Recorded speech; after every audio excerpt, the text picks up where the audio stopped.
তাই তো তাই তো আমরা সকলে গ্রহণ করে নিতে বলতেছি। শোনো এমনি বলছো, দিন দিন এইভাবে লোকেদের কাছে অপমানিত হয়ে আর থাকা যায় না। নিত্যরা তোমরা ষড়যন্ত্র করেছে আর তাদের শিকার হচ্ছে চলে না।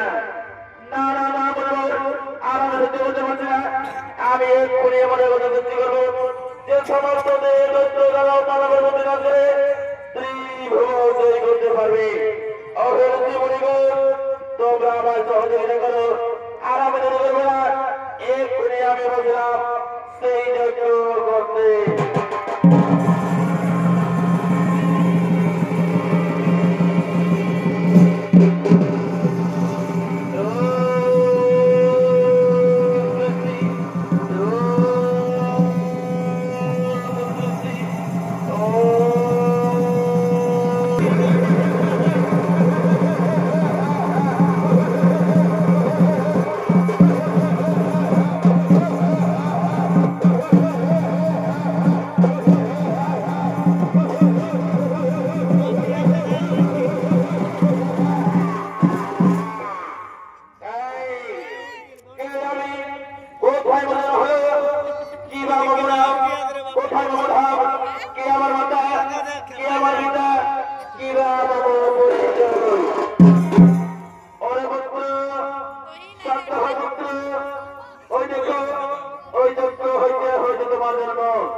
এবং আমি তোমায় বলে আজ থেকে নাম হোক তোমার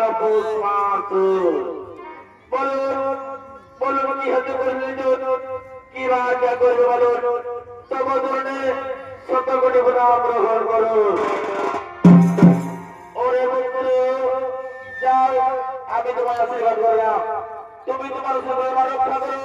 দেবতারা চলে বলে স্বর্গ রাজ্যের ভিতরে আছে।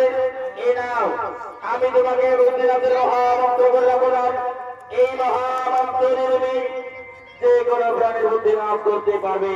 তাই সর্বপ্রথম তুমি স্বর্গরাজ্যে করবে, তারপরে মহাশক্তির কেন্দ্র কৈলাস জয় করবে।